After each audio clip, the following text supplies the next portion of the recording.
Muito boa noite para você. Nosso primeiro episódio aqui no Clube dos 10, a resenha do Clube dos 10. Iniciando, primeiramente, antes de qualquer assunto, você vai estar vendo, a gente está habituado, devidamente uniformizado da nossa seleção brasileira. Menos o branco de 1950 que competiu contra o Uruguai. A gente vê as duas camisas 2 de 2022 e a camisa 2 de 1994. Então, vou dar boa noite para os meus companheiros aqui. Boa noite, Gustavo. Como é que você tá, mano? Muito boa noite, rapaziada. Vamos falar um monte de seleção brasileira hoje, hein? Tem coisa pra falar. Tem coisa para falar. Agora, Gabriel, muito boa noite para você, mano. Boa noite, rapaziada. Essa seleção aí, hein? Vai dar o que falar, hein, família? Vai dar o que falar. E o Bruno, muito boa noite pra você, Bruno. Boa noite, rapaziada. Tamo junto, ó. Triste, né? Noite triste, né? Mas amistoso, né? Vamos acertar sobre aí. Vamos tirar esse jogo ali hoje. Então, antes da gente começar sobre o jogo, você falou um negócio interessante, né? Foi muito comentado, é um amistoso, mas pela parte da Globo se comunicou que era um inimistoso, que era um amistoso de inimigos, obviamente por ser um país europeu. A gente tem toda essa questão de ter caído recentemente por países europeus. Toda a rivalidade também histórica. Isso, então, como é que vocês averiguam? Era um amistoso, preparação para a seleção brasileira, e por isso a vitória não era tão importante. O importante é saber jogar contra esse tipo de seleção. Ou se realmente era uma guerra. A gente estava batalhando contra o nosso inimigo, nosso grande inimigo, que são os países europeus. Como é que vocês veem isso? Cara, eu não diria que seria não seria um inimigo, assim. Eu acho que é um jogo muito importante, principalmente por estar chegando cada vez mais próximo da Copa, cada vez mais próximo dos momentos mais importantes que a seleção brasileira vai viver nessa era do Ancelotti. E, claro, todo mundo quer a vitória, principalmente contra uma seleção forte da Europa, que é a França, que talvez seja uma das principais favoritas para vencer a Copa. Mas não acho que seja um arqui-inimigo, assim. Todo mundo sabe que o maior rival do Brasil é a Argentina. E um jogo contra a Argentina seria um jogo ainda maior do que esse contra a França. Mas eu acho que enfrentar uma equipe como a da França, com tantos jogadores potencializados e bons, é sempre muito importante conseguir fazer um bom desempenho, o que infelizmente a seleção brasileira não apresenta hoje, né? O Gustavo citou a Argentina e vale deixar claro também, né? Acompanhei durante a semana alguns argentinos reclamando que o teste para a Copa da Argentina ia ser contra a Guatemala. E a gente tem essa oportunidade aí contra a França e que, óbvio, não foi aproveitada, né? A gente não encarou o jogo como devia ser encarado. Pô, o Mbappé jogou do jeito que ele joga no Real Madrid, normal, pô, fazendo gol. Os outros jogadores também, tanto os que jogam na França, outros que jogam em outros clubes na Europa. E os nossos craques não performaram, não desempenharam. Pô, um ponto que você disse é que o Mbappé jogou como ele joga no Real Madrid. Automaticamente já lembrei do nosso 10 hoje, né? Hoje 10, né? Hoje 10, Vinícius Júnior. E que deve ser o 10 na Copa também. Sim, provavelmente. Com essas circunstâncias, eu creio que Vinícius Júnior, desde 2022, da Copa do Mundo, que ainda a pressão era sobre o outro 10 Neymar, ele não atua. Ele, com certeza, hoje ele foi abaixo. Pra mim, a pior partida do Vinícius Júnior com a camisa da seleção. Tô de acordo. Isso, sem defender a seleção brasileira, óbvio, com desfalques, mas a partir do momento que você joga um amistoso desse tamanho, você tá vestindo a camisa da seleção, irmão, entrega desde o primeiro minuto. Então, falta mais essa seleção de Ancelotti. E uma sensação que eu tenho, que o Bruno falou aí sobre a seleção da França, a seleção do Brasil é muito menos preparada para jogos como esse do que a seleção da França. Isso fica evidente, assim. Fisicamente, mentalidade. É um outro futebol, assim, que a França praticou contra o Brasil. O Brasil definitivamente não está preparado. E muitos jogadores sendo testados pela primeira vez, segunda vez, enfim.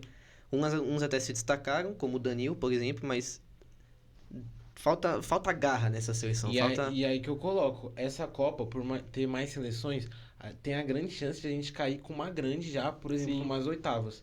Coisa que só acontecia... 16 avos também. 16 avos. Tem Holanda, eu acho, no 16 avos. Então, coisa que só acontecia na semi ali, chegando na final. Então, né, alerta. Complicado. Alerta tá ligado, porque... Não dá pra continuar assim. E muito se diz que o Brasil, mano, a gente não sabe nem os 11 que titular da seleção. Exatamente. Imagina que bagunça, você não saber os 11 titular. Então, o Ancelotti tem que acordar aí para essa Copa do Mundo. Então, o Bruno comentou, né, das amistosos preparatórios da Argentina. A Argentina jogaria contra a Espanha, né, finalíssima. Exato. Seria no Catar, Jogo acabou sendo cancelado. cancelada por conta da guerra que tá tendo ali no Oriente Médio. E não conseguiram remarcar, não encontraram datas. E a Argentina acabou marcando outro amistoso, mas também com uma seleção de nível muito inferior, a nível ou igual até do Suriname. Então, eu vejo que a Argentina não tem um amistoso preparatório para a Copa, mas tem um elenco campeão, tem um elenco que foi o último campeão da Copa, tem a mentalidade de um técnico que fez o ciclo inteiro, a preparação inteira dessa Copa Exato. do Mundo, ficou em primeiro lugar nas eliminatórias com folgas, não vejo nenhuma dificuldade que a Argentina teve nas eliminatórias, também não vejo dificuldade que a Argentina teve para vencer a Copa América.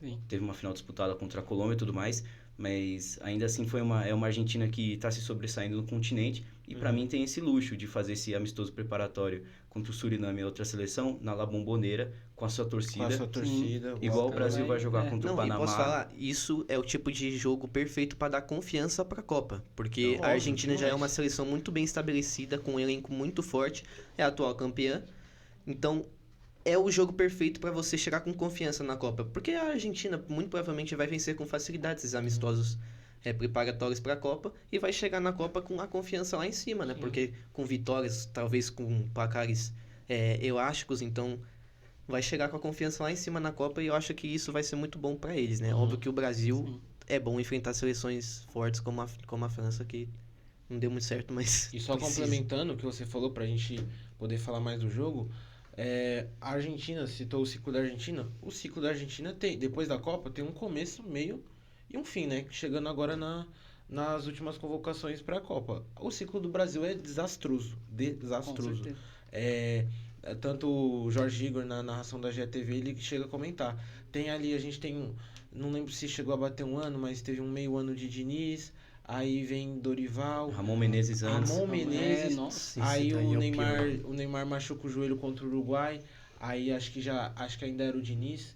Aí Sim. depois, mano, uma série de dúvidas, incertezas na seleção. Uma Copa América pífia.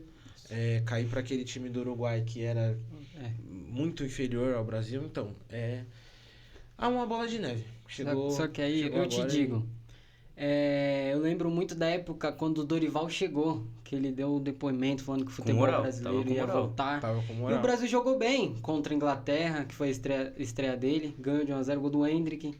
O amistoso Não com a entrou Contra a hoje. Espanha, no 3x3, que eu ainda acho que roubaram o Brasil, mas tudo bem, com aqueles É pênaltis. verdade. Então, aí fica a dúvida, é comando, é jogadores, é gestão, o que é essa seleção brasileira? É uma série de problemas a seleção brasileira, né? Essa é, É a uma verdade. somatória, né? Uma somatória de coisas. Então, pra gente começar um pouquinho do jogo, como é que foi o jogo na análise de vocês? Foi um 2-1 da França jogando nos Estados Unidos, a partida foi no Gillette Stadium em Orlando. Foi o primeiro gol, o segundo gol foi do Ekitike, o primeiro gol foi do Mbappé, o gol do Brasil foi o gol do Bremer, que, se eu não me engano, entrou ali no segundo tempo, né? Não, foi titular. Foi titular, titular, nosso foi zagueiro, titular. fazendo o gol da seleção. Como é que vocês analisam esse jogo do Brasil? Foi um Cara, 2-1 verdadeiro ou poderia ter sido mais pra França, Brasil ter empatado o jogo? Dentro do cenário foi a melhor possibilidade, assim, porque a gente se livrou de tomar um placar elástico da França, que tinha total condição de fazer isso hoje, devido às circunstâncias que o Brasil entrou em campo. O Brasil acha um gol, assim, na pura sorte, assim, muito mérito do Danilo por ter cruzado a bola que encontrou o Casemiro conseguiu colocar a bola na área, mas assim, muito espaço, muita liberdade para os franceses fazerem o que eles gostam de fazer, o que eles estão acostumados a fazer no clube deles. Não, e uma coisa que foi muito criticada antes desse jogo é o sistema defensivo da seleção brasileira, né? E o sistema defensivo da seleção que entrou em campo hoje é um negócio assustador, assim. Com todo o respeito do mundo, é assustador.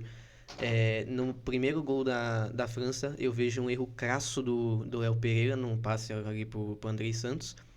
E, pensar que essa seleção já teve Roberto Carlos, Cafu, tantos jogadores Lúcio, absurdos. Roque Júnior na Roque zaga, né? Júnior, um dos jogadores tão absurdos no sistema defensivo, ver o que é hoje em dia. Claro que o Brasil estava desfalcado, tá sem Gabriel Magalhães, Marquinhos, jogadores lesionados, Éder Militão. Mas ainda assim é muito complicado você enfrentar uma França com um poder ofensivo tão grande, com o Mbappé, com o Olise, com o Doué, com o Ekitike. É muito difícil você entrar num jogo desse com esse sistema defensivo. E ser sincero, a França não fez força pra ganhar. Desde o primeiro fez, minuto, não fez. desde o primeiro minuto, os franceses trabalhando a bola, Dembélé, Olise, pro Mbappé, Kitike saindo. Muitos acharam que Kitike ia ficar só lá para não, ele ia pra uma ponta, ia pra outra. E aí o Brasil, que como eu respeito, eu acho o Carleto um grande treinador, campeão de Champions League, mas pô, ele fazer um teste desse com o Wesley, que jogando de lateral direita. Mas o Wesley, ele não é lateral direito. O Wesley na Roma, ele joga como um ala. Ala esquerdo ainda. Ala esquerda. Então, mano, ele sofreu pra caramba pra marcar ali. Toda hora o Mbappé ali, ó, nas costas dele.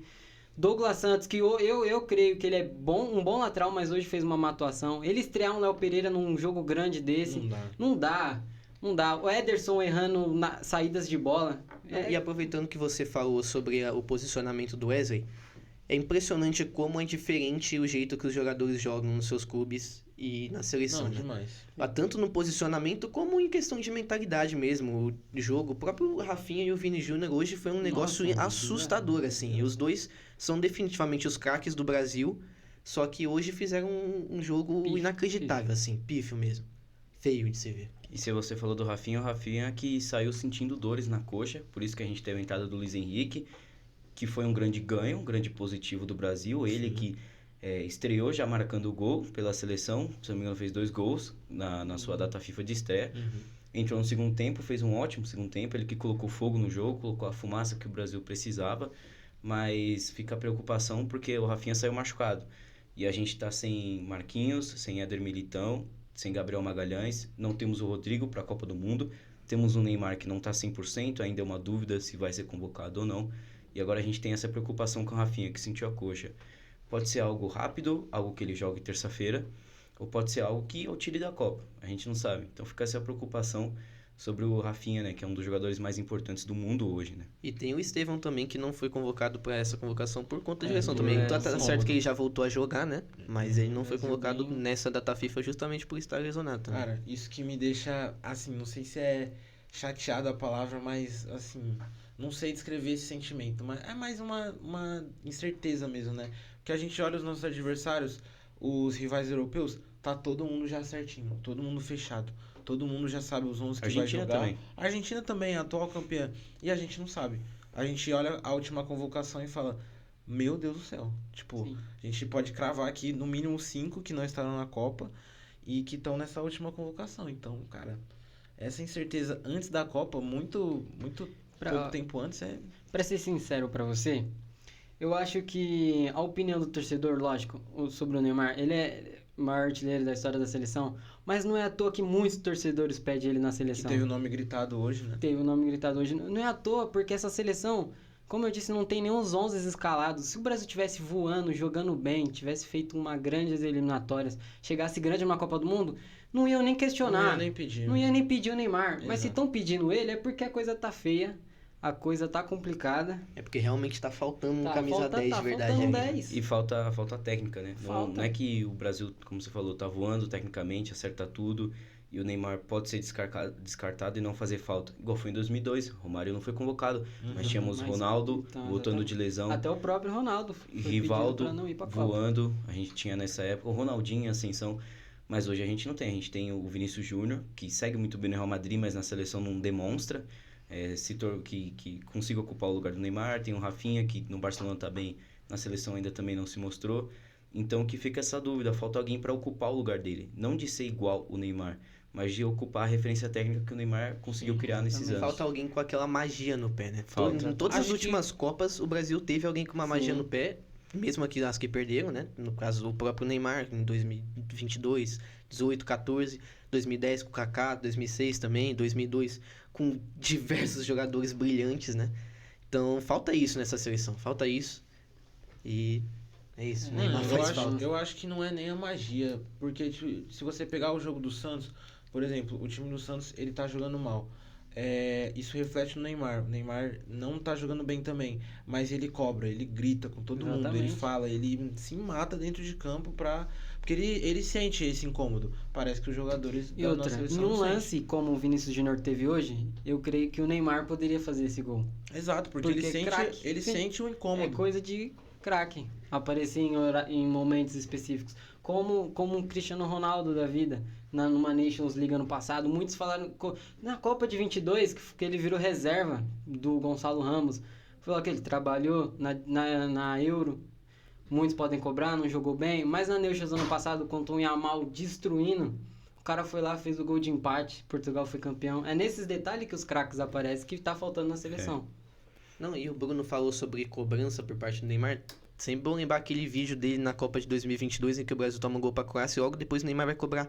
Como que pode vocês subirem faltando Sim, 4 um por minutos um? pra Ele vai acabar falar o com jogo? o Né? Fred, vai falar com o Casemiro. É liderança, né? Vai falar Liderança. com... Às vezes falta um Falta. jogador com essa mentalidade no Brasil hoje em dia. Não só com a bola no pé, né? Mentalidade mesmo. Eu queria dar um adendo aqui, que ó, após o jogo o Léo Pereira participou da entrevista coletiva e não reclamou, mas ele justificou um pouco essa falta de entrosamento. Primeira vez jogando com Wesley na seleção brasileira, tiveram juntos no Flamengo, mas primeira vez na seleção, primeira vez junto com o Brenner, primeira vez junto com o Douglas Santos, com seus laterais, era um time totalmente novo para ele, mas será que esse mau rendimento que a zaga da seleção tem é na culpa dos jogadores que estão lá no lugar ou dessa falta de entrosamento, não ter um time definido, não ter uns quatro jogadores lá atrás ou 3 que sejam sempre eles, principalmente agora no caso que os principais estão lesionados? Cara, eu acho muito complicado falar disso, porque, como eu já falei aqui antes, né? O sistema defensivo da seleção brasileira ultimamente tem sido um negócio assustador, assim. E você promover tantas novidades, né, nessa data FIFA, faltando tão pouco tempo para a Copa do Mundo, né? Essa defesa jogou junto pela primeira vez na vida. Acho que só o Wesley e o Douglas Santos já tinham sido titulares da seleção, né? E deu pra ver que não funcionou, né? E, obviamente, a falta de entrosamento reflete bastante nisso. É muito difícil você jogar assim. Quando você vê, por exemplo, Gabriel Magalhães e Marquinhos, que já jogaram juntos mais vezes, ainda assim tem problemas defensivos, de fato. Nem sempre vai ser bom, mas é melhor do que o que se viu hoje, por exemplo, contra a França, né? Então, falta de entrosamento é um problema também. Muitos testes feitos em pouco tempo. Então é uma série de problemas, né, na seleção Sim, brasileira. sim. O Ancelotti, ele queria fazer testes pré-esses Copa do Mundo, eu acho isso loucura. Isso acaba até queimando os jogadores. Como aconteceu Exato. com o Murilo no jogo contra a Argentina, que ele vai muito mal. E depois Murilo nunca Arana. mais foi E convocado. nunca mais, provavelmente nunca mais vai ser. nunca pode Provavelmente ser. nunca. Então, Um exemplo de hoje, Igor Thiago. Assim, era jogo pra ele? Não Fica era. aí o questionamento. Né? pra mim, Endrick tinha que estar nessa partida. Ele é jogador de jogo grande.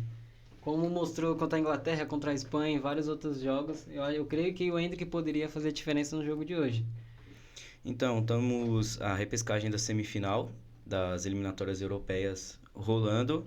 Lembrando que também temos o jogo da Bolívia, como a gente publicou no nosso perfil, 7 horas já se iniciou o jogo da Bolívia.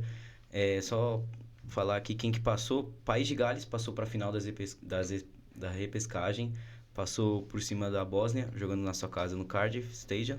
A Itália ganhou de 2-0 da Irlanda do Norte. Tá na hora de voltar pra jogando em Copa, casa. Itália. Tá na A hora. Itália agora vencendo de 2-0 está na final. A Ucrânia perdeu para a Suécia 3-1, jogando em Valência. A Ucrânia, lembrando que questão por toda a guerra, não pôde jogar na sua casa. Hat-trick do Diógenes. Hat-trick do Gyökeres. Muito Cara, bom de não, o bola. cara é Vem diferenciado. substituindo o Isaac, né? Que era o cara da Suécia. Polônia 2-1 na Albânia. Venceu também. Kosovo 4-3 em cima da Eslováquia. Passou de fase e podemos ter Kosovo na Copa do Mundo. Turquia vencendo a Romênia 1-1. República Tcheca nos pênaltis venceu a Irlanda. E Dinamarca 4-0 na Macedônia. Então a gente vai ter aí uma final de repescagem com, aliás, Bósnia passou em cima do País de Gales. Bósnia e Itália. Suécia e Polônia. Kosovo e Turquia. República Tcheca e Dinamarca. Será que a Itália volta à Copa do Mundo? Ou vai ficar fora Itália de novo? sem Jorginho, né? Itália sem Jorginho. Muitos flamenguistas pediram ele aí nesse meio campo.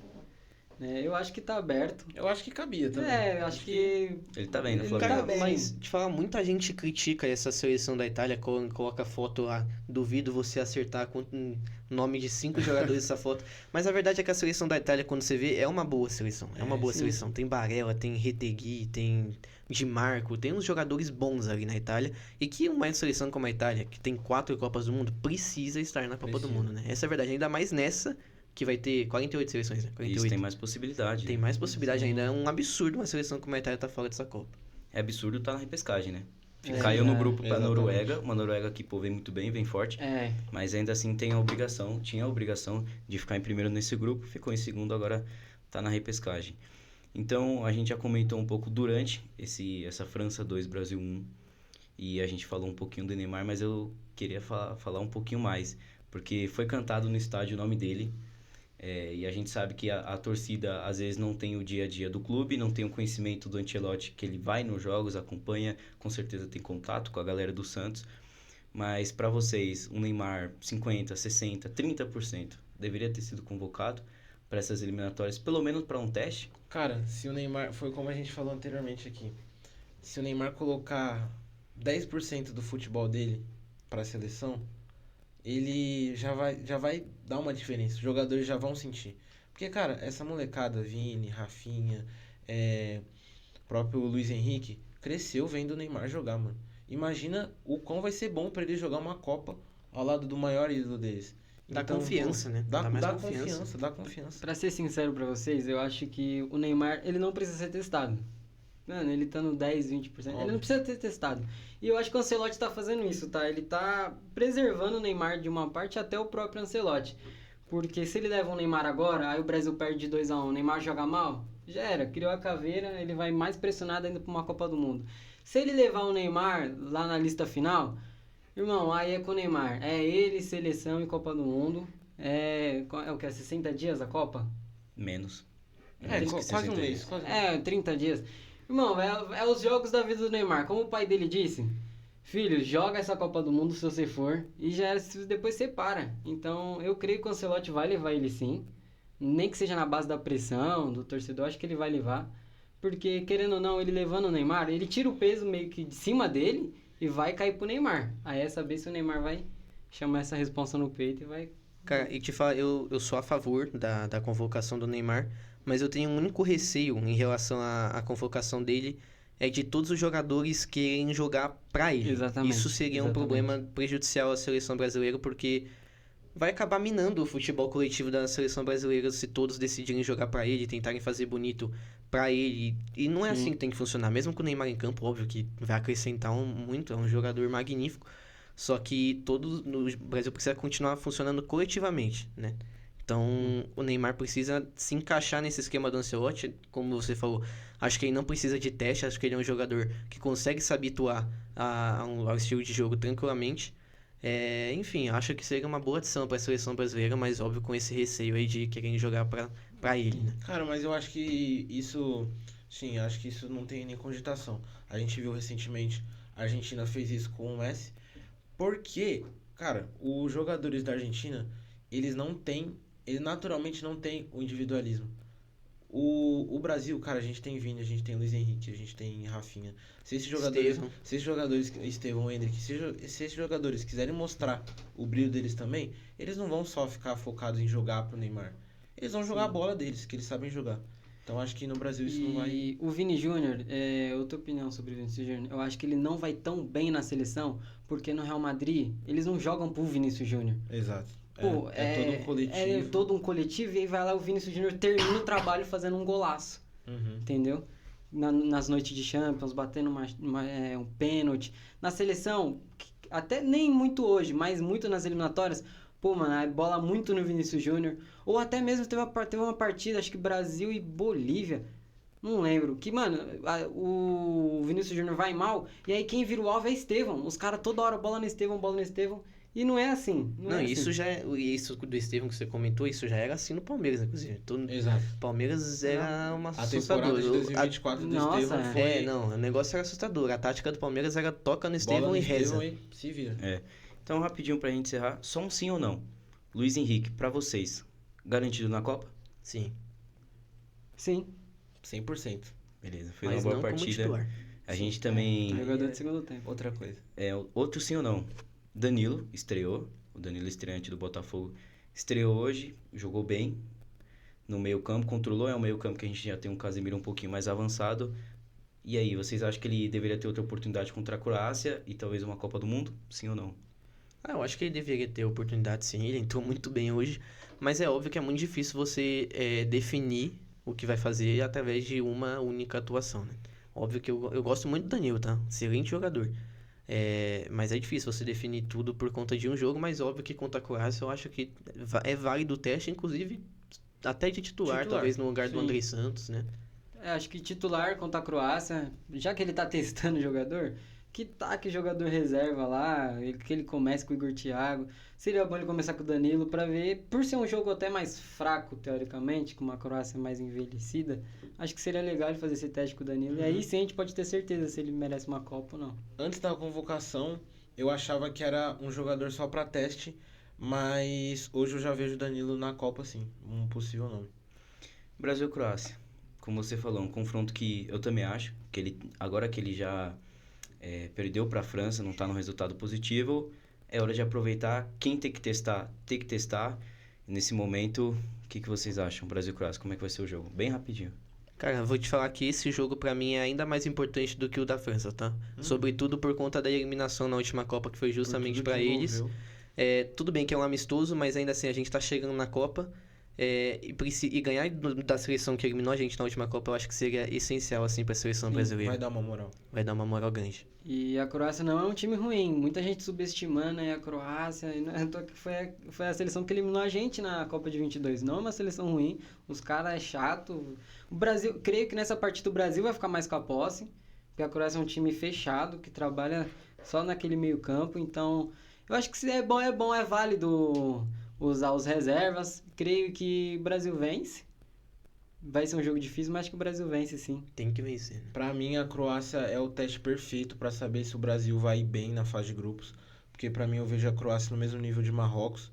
E Marrocos já é o primeiro jogo. E essa fase de grupos vai ser dificílima. Não tem essa. Vai ser muito difícil. Então, é um teste perfeito e o Brasil tem que jogar bem. Desempenhar futebol. Então é isso, pessoal. Agradecer a você que nos acompanhou. Infelizmente o Brasil perdeu, mas terça-feira tem mais. Quem sabe o Brasil não perde de novo e a gente tem mais assunto polêmico pra gente poder falar aqui. Agradecer a vocês que estiveram aqui, agradecer um abraço pro Gustavo, pro Gabriel e pro Bruno. Valeu, galera. E dar um espaço pra vocês. Só também agradecer rapidinho o pessoal ali, só dar um salve. Muito obrigado, rapaziada. Espero que vocês tenham gostado da discussão aqui. Óbvio que vai ter muito mais debates ainda pela frente, mas muito obrigado pela sua audiência aí. Tamo junto. Valeu, rapaziada, pela oportunidade. Tamo junto. É nóis, rapaziada. Esse é o Clube dos 10, hein? Tamo junto, tamo chegando.